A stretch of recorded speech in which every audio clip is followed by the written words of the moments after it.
ये क्या हो रहा है? अहमद ने करवट बदली, कंबल को परे धकेला। रात के 2 बज रहे थे और वो जाग रहा था। इसकी वजह कोई डरावना ख्वाब नहीं, बल्कि इसकी सास बिल्किस बेगम थी।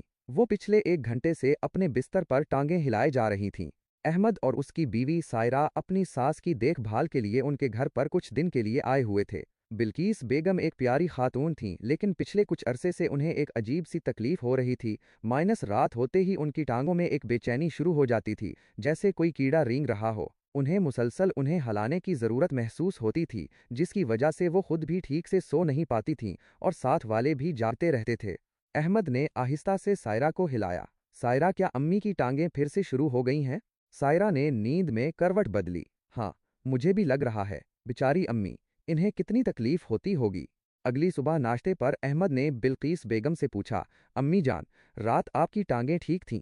बिल्किस बेगम ने एक लंबी आह भरी। बेटा क्या बताऊं, सारी रात मछलियां तिलती रहें, एक सुकून नहीं मिला।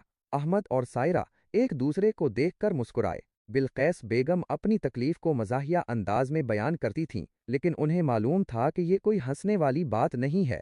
बिल्किस बेगम की नींद पूरी नहीं हो रही थी और इसका असर उनकी सेहत पर पड़ रहा था। सायरा ने कहा, अम्मी जान, क्यों ना हम किसी अच्छे डॉक्टर को दिखाएं। ये जो आप कहती हैं ना कि मछलियां तिलती हैं, ये शायद बेचैन टांगों का सिंड्रोम हो सकता है। मैंने इसके बारे में सुना है। बिल्किस बेगम ने पहले तो हिचकिचाहट दिखाई। अरे नहीं बेटी, ये तो बस बुढ़ापे की वजह से होगा, छोड़ो उन बातों को। लेकिन अहमद और सायरा ने उन्हें राजी कर लिया। डॉक्टर ने मुआयना करने के बाद तस्दीक की कि बिल्किस बेगम को वाकई बेचैन टांगों का सिंड्रोम, रेस्टलेस लेग्स सिंड्रोम है।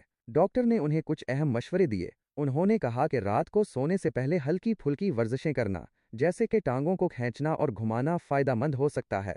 उन्होंने कैफ़ीन और अल्कोहल से परहेज करने का भी मशवरा दिया, ख़ास तौर पर शाम के वक्त। इसके अलावा उन्होंने गर्म पानी से नहाने या टांगों की मालिश करने को भी सुकून बख्श बताया।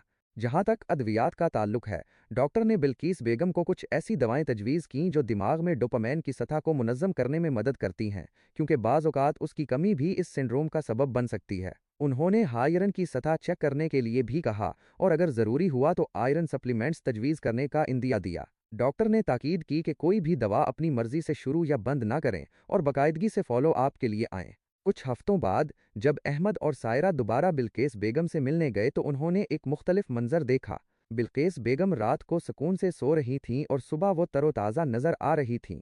अहमद ने सायरा से सरगोशी में कहा, देखा, अगर हमने बर वक्त तवज्जो ना दी होती तो अम्मी जान सारी रात मछलियां तलती रहतीं। इस कहानी का मकसद ये है कि बेचैन टांगों का सिंड्रोम एक हकीकी तिब्बी मसला है जिस पर तवज्जो देना ज़रूरी है। अगर आप या आपके किसी अजीज़ को